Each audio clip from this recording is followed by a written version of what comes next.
traffic from Sheboygan, Wisconsin to Northport Light, Wisconsin, until 4:15 p.m. At 3:13 p.m., a strong thunderstorm was located 13 nautical miles west of Port Washington, moving east at 25 knots. Hazard, wind gusts to 40 knots and small hail. Source, radar indicated.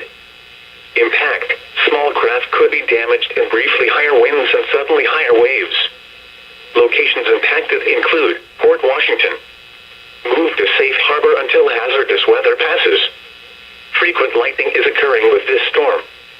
If caught on the open water, stay below deck if possible. Keep away from ungrounded metal objects.